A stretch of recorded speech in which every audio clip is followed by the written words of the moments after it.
Hello guys, welcome back to cyber tech studio. So இன்றைக்கி வந்து ஒரு இன்ட்ரெஸ்டிங்கான வீடியோ பார்க்க போகிறோம். ஸோ இந்த வீடியோ முடிவில் கண்டிப்பாக உங்களுக்கு நிறைய நாலேஜ் கிடச்சிருக்கும் அப்படிங்கிறத நான் ஷேர் பண்ணுறேன். ஸோ வீடியோ ஃபுல்லாக பாருங்கள், என்வேற பாருங்கள். ஓகே, ஸோ டைட்டிலில் பார்த்த மாதிரி டெலகிராம் வந்து நம்ம அன்இன்ஸ்டால் பண்ணணும் அப்படிங்கிறது தான் நான் இந்த வீடியோக்கு டைட்டில் வச்சுருக்கேன். ஓகே, ஸோ டெலகிராம் வந்து நம்ம எதுக்காக அன்இன்ஸ்டால் பண்ணணும் அப்படிங்கிறத தெரிஞ்சுக்கிறதுக்கு முன்னாடி டெலகிராம் வந்து எப்படி இவ்வளோ பாப்புலர் ஆச்சு அப்படிங்கிறத நம்ம தெரிஞ்சுக்கணும். ஓகே, ஸோ இப்போ டெலகிராம் அப்படிங்கிறது வந்து 2013 தான் லான்ச் பண்ணாங்க. இப்போ கிட்டத்தட்ட 7 வருஷத்தில் மட்டும் 500 மில்லியன் யூசர்ஸ் இருக்காங்க டெலகிராமில் மட்டும். ஓகேவா? ஸோ டெலகிராம் வந்து இவ்வளோ ஸ்பீடாக க்ரோ ஆகிறதுக்கு ரீசன் என்ன அப்படிங்கிறத நம்ம இந்த வீடியோவில் பார்க்க போகிறோம். ப்ளஸ் எதுக்காக நம்ம அதை அன்செக்யூர் அப்படின்னு சொல்கிறத நம்ம இந்த வீடியோவில் பார்த்துடலாம். ஓகே, ஸோ இப்போ டெலகிராமை வந்து இப்போ மற்ற ஃபேஸ்புக்கு, வாட்ஸ்அப்லாம் எடுத்துட்டிங்க அப்படின்னா இப்போ ஃபேஸ்புக் எடுத்துக்கலாம். அண்ட் என்ன சொல்லி அவங்க அட்வர்டைஸ் பண்ணுவாங்க. இப்போ ஃபேஸ்புக்கோட அட்வர்டைஸ்மெண்ட்லாம் பார்த்திங்க அப்படின்னா connecting with people, connecting together, இந்த மாதிரி தான் இருக்கும். ஸோ அந்த பீப்புளை வேர்ல்டை கனெக்ட் பண்ணுறோம் அப்படிங்கிற மாதிரி தான் ஃபேஸ்புக் அட்வர்டைஸ் பண்ணுவாங்க. ஸோ அந்த மாதிரி ஒருத்தருக்கும் ஒரு ஸ்லோகன் வச்சுருப்பாங்க. இப்போ இன்ஸ்டாகிராம் பார்த்திங்க அப்படின்னா சம்திங் லைக் இப்போ ஷேர் பண்ணுற மாதிரி, இப்போ பிக்சரை ஷேர் பண்ணுற மாதிரி ஏதோ ஒரு ஸ்லோகன் வச்சுருப்பாங்க. அது மாதிரி டெலகிராமில் என்ன ஸ்லோகன் வச்சுருக்காங்க அப்படின்னா அந்த மோஸ்ட் செக்யூர் பிளாட்ஃபார்ம் அப்படின்னு வச்சுருக்காங்க. அதாவது ஒரு செக்யூர் மெசேஜிங் சிஸ்டம் வந்து அவங்க தான் ப்ரொவைட் பண்ணுற மாதிரி அவங்களோட ஸ்லோகன் இருக்கும். ஓகேவா? ஸோ மற்ற ஆப்பை விட இவங்க என்ன செக்யூராக ப்ரொவைட் பண்ணுறாங்க அப்படிங்கிறத நம்ம பார்க்க போகிறோம். அந்த செக்யூர் அப்படிங்கிறத அவங்க என்ன சொல்கிறாங்க அப்படின்னா, நீங்கள் ஒரு பர்சனுக்கு ஒரு மெசேஜ் அனுப்புகிறீங்க அப்படின்னா அந்த பர்சனை தவிர வேறு யாராலையும் அந்த மெசேஜை பார்க்கவே முடியாது அப்படிங்கிறது தான் அந்த செக்யூர் அப்படிங்கிற வேர்டுக்கு டெலகிராம் மீனிங் சொல்கிறாங்க. அப்போது நம்ம வாட்ஸ்அப்பில் ஒரு பர்சனுக்கு அனுப்புகிறோம் அப்படின்னா அது வேறு யார் பார்க்க முடியும்? அனுப்புனவங்களும் ரிசீவ் பண்ணுறவங்களும் தவிர வேறு யாராலையும் அந்த மெசேஜ் பார்க்க முடியாது. ஈவன் அந்த மொபைலில் நம்ம பார்க்காத வேறு யாருக்கும் அந்த மெசேஜ் தெரிய போகிறது கிடையாது. அப்போ டெலகிராம் வந்து எந்த வகையில் சேஃப்டி அப்படிங்கிறத கேட்டோம் அப்படின்னா இதுக்கு ஃபஸ்ட்டு நம்ம வந்து என்கிரிப்ஷன் அப்படிங்கிறது தெரியணும். ஸோ நீங்கள் வாட்ஸ்அப்லாம் எடுத்துட்டிங்க அப்படின்னா நீங்கள் ஒரு மெசேஜ் சென்ட் பண்ணுறீங்க அப்படின்னா மேலே பார்த்தீங்க அப்படின்னா end to end என்கிரிப்டட் அப்படின்னு சொல்லிட்டு இருக்கும். ஈவன் நீங்கள் வீடியோ கால் பண்ணாலுமே மேலே end to end என்கிரிப்டட் அப்படின்னு சொல்லிட்டு இருக்கும்.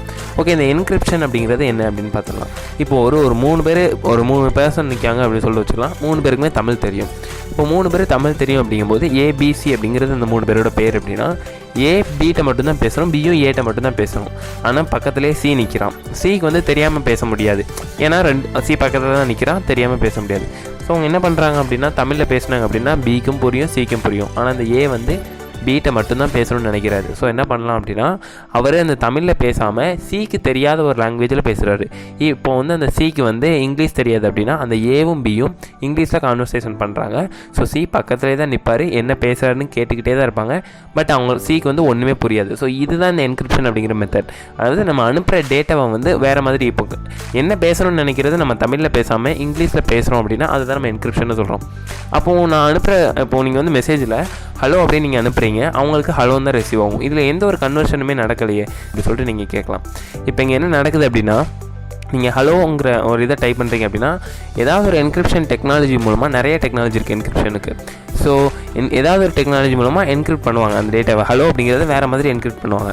ஸோ அது வந்து யார் வழியாக வாட்ஸ்அப் சர்வர் போய்ட்டு வாட்ஸ்அப் சர்வர்லேருந்து மறுபடியும் நீங்கள் யாருக்கு சென்ட் பண்ண நினைக்கிறோம் அந்த ரிசீவருக்கு போகும். ஸோ இந்த கேப்பில் யார் ரீட் பண்ணாலும் அந்த என்கிரிப்ட் பண்ண டேட்டா தான் இருக்கும். இதுதான் வாட்ஸ்அப்பில் நடக்குது. ஸோ இப்போ என்ன நடக்கும்னா நீங்கள் ஹலோன்னு சென்ட் பண்ணிங்கன்னா ஃபஸ்ட்டு அந்த டேட்டா என்கிரிப்ட் ஆகிட்டு உங்கள் மொபைல்லேருந்து வெளியே போகும். வெளியே போயிட்டு நேராக வாட்ஸ்அப் சர்வரில் போய் ஸ்டோர் ஆகிட்டு மறுபடியும் அந்த வாட்ஸ்அப் சர்வர்லேருந்து உங்கள் ரிசீவருக்கு போகும். நீங்கள் யாருக்கு சென்ட் பண்ணிங்களோ அவங்களுக்கு போகும். அவங்க செல்லுக்கு போனதுக்கப்புறம் நீங்கள் என்ன டேட்டாவை என்கிரிப்ட் பண்ணி அனுப்புறீங்களோ அவங்க செல்லை அதை டீக்ரிப்ட் பண்ணி அந்த மெசேஜை உங்களுக்கு காட்டும். இதுதான் வாட்ஸ்அப்பில் நடக்கக்கூடியது.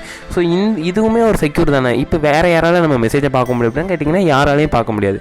இப்போது ஸோ டெலகிராம் வந்து என்ன கொண்டு வராங்க, இதுக்கும் டெலகிராமுக்கும் என்ன வித்தியாசம் அப்படின்னு நம்ம பார்த்துலாம். இப்போ கேப்பில் இப்போ நீங்கள் அனுப்புனீங்கல்ல, நீங்கள் சென்டர் ரிசீவர், இவங்க 2 பேருக்கும் நடுவில் இருக்கிறது யார்? வாட்ஸ்அப்போட சர்வர். ஸோ இவர் தான் அந்த உங்கள்கிட்டருந்து டேட்டா வாங்கிட்டு அந்த மொபைலுக்கு கொடுப்பாரு. ஸோ இந்த வாட்ஸ்அப் சர்வர் என்ன பண்ண முடியும் அப்படின்னா நீங்கள் அனுப்புகிற மெசேஜை அவரால் பார்க்க முடியும். ஸோ அந்த மாதிரி அந்த வாட்ஸ்அப் சர்வர் வந்து பார்க்கலாம். ஈவன் நீங்கள் வந்து இப்போது நம்ம கவர்மெண்ட்டே போய் வந்து ஒரு ரெக்வஸ்ட் வைக்கிறாங்க, இந்த நம்பர்லேருந்து இந்த டைமில் அனுப்பின மெசேஜ் வந்து ஒரு டெரரிஸ்ட் ஆக்டிவிட்டியோடது, நீங்கள் அதை கொடுங்க அப்படின்னா கண்டிப்பாக வாட்ஸ்அப் சர்வர் என்ன பண்ணுவாங்க அப்படின்னா அதை எடுத்து கொடுத்துருவாங்க. ஏன்னா இது வந்து வாட்ஸ்அப் சர்வரோட ப்ரைவசி பாலிசிலே இருக்கிறது தான். ஓகேவா? ஸோ எந்த ஒரு டெரரிஸ்ட் ஆக்டிவிட்டியுமே வாட்ஸ்அப்பில் மூவ் பண்ண முடியாது நம்மளால். ஆனால் டெலகிராமை பொறுத்தளவு என்ன அப்படின்னா அவங்க என்ன சொல்கிறாங்க அப்படின்னா நீங்கள் 2 பேரும் என்ன சேட் பண்ணுறீங்க அப்படிங்கிறத என்னால் கூட பார்க்க முடியாது. அந்த மாதிரி ஒரு என்கிரிப்ஷன் டெக்னாலஜி நாங்கள் வச்சுருக்கோம். சர்வரில் ஸ்டோர் ஆகிற மெசேஜை கூட பார்க்க முடியாது அப்படின்னு சொல்கிறாங்க டெலகிராம்.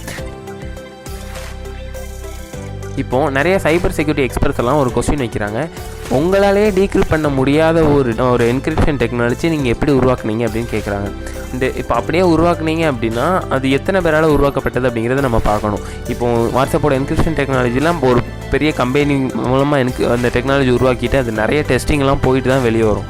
ஆனால் இந்த டெலகிராமோட என்கிரிப்ஷன் டெக்னாலஜி வந்து ஜஸ்ட்டு ஒரு சின்ன க்ரூ ஆஃப் மெம்பர் வச்சுட்டு ஒரு சின்ன ஆஃபீஸில் உருவாக்குனது தான் அந்த டெக்னாலஜி.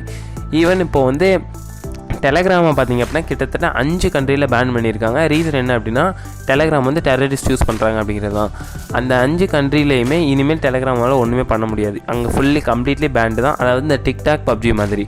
ஓகே, இப்போ நம்ம கண்ட்ரியில் இப்போ நிறைய கொஸ்டின்ஸ்லாம் பார்த்திங்க அப்படின்னா அவைலபிளாக இருக்கும்னு நீங்கள் போயிட்டு டெலகிராம் பேண்ட் இன் இந்தியா நடிச்சிங்கன்னா ஏகப்பட்ட வெப்சைட்ஸ் வரும். ஸோ இப்போ டெலகிராம் வந்து இந்தியாவில் பேன் ஆச்சுன்னு கேட்டிங்க அப்படின்னா கண்டிப்பாக இல்லை, டெலகிராம் இதுவரை பேன் ஆகலை. ஆனால் டெலகிராம் வெப் வந்து பேன் பண்ணிட்டாங்க. ஓகே, டெலகிராம் வெப்னா என்ன அப்படின்னு நம்ம பார்த்தலாம். இப்போ வாட்ஸ்அப் இருக்குன்னா நம்ம லேப்டாப்பில் பார்க்குறதுக்கு வாட்ஸ்அப் வெப்னு ஒன்று யூஸ் பண்ணுவோம்ல, அது மாதிரி டெலகிராம் வந்து இருக்குது. பட் டெலகிராம் வெப்பை மட்டும் பேன் பண்ணியிருக்காங்க. அதாவது நீங்கள் கூகுள் க்ரோம் மாதிரி எதுவும் ப்ரௌசரில் போயிட்டு டெலகிராம் பார்க்க முடியாது.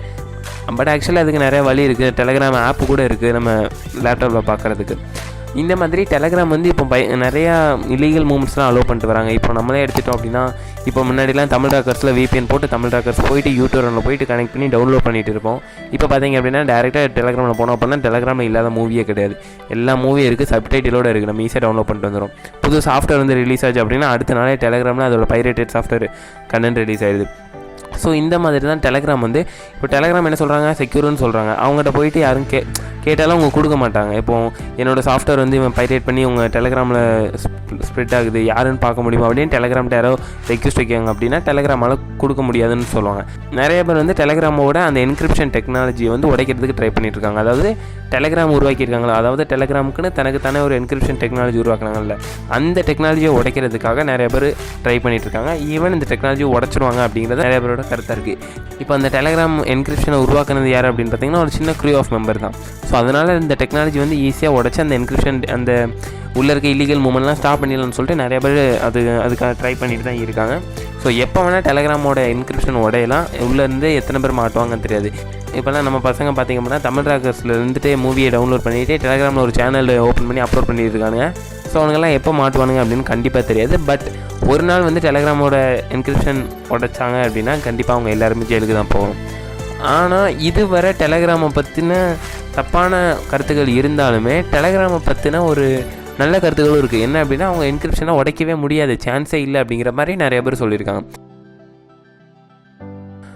இப்போலாம் டெலகிராம் பார்த்திங்க அப்படின்னா ஃபுல்லாகவே இல்லீகல் மூவ்மெண்ட்டுக்காக மட்டும்தான் வச்சுருக்காங்க. ஸோ டெலகிராம் வந்து 100% சேஃபாக அப்படின்னு கேட்டிங்கன்னா இல்லை, அது எப்போ வேணால் உடையலாம். ஓகே, அதுக்கப்புறம் இன்னொரு விஷயம் என்ன அப்படின்னு பார்த்தீங்கன்னா டெலகிராமே நம்மளோட மெசேஜஸை கூட வெளியே வித்துடலாம் ஈஸியாக. அதாவது என்ன சொல்கிறேன் அப்படின்னா நம்ம டெரரிஸ்டோட ஆக்டிவிட்டியை ஈஸியாக கவர்மெண்ட்டு காட்டி கொடுத்துடலாம். பட் டெலகிராம் அந்த மாதிரி பண்ண மாட்டாங்க. பட் இந்த மாதிரி ஆப்ஷன்ஸ் எல்லாம் இருக்குது. நம்ம நினைக்கலாம் டெலகிராம் வந்து மோஸ்ட் செக்யூர் அப்படின்னு. டெலகிராமால் நம்ம மெசேஜை கண்டிப்பாக பார்க்க முடியும். ஸோ கண்டிப்பாக டெலகிராம் வந்து 100% சேஃபு செக்யூர் அப்படிங்கிறதுலாம் கிடையாது. பட் அவங்க அட்வர்டைஸ் பண்ணுறது அதுதான் டெலகிராம் வந்து ஒரு மோஸ்ட் செக்யூர், அவங்களால கூட இந்த மெசேஜை பார்க்க முடியாது அப்படிங்கிறது.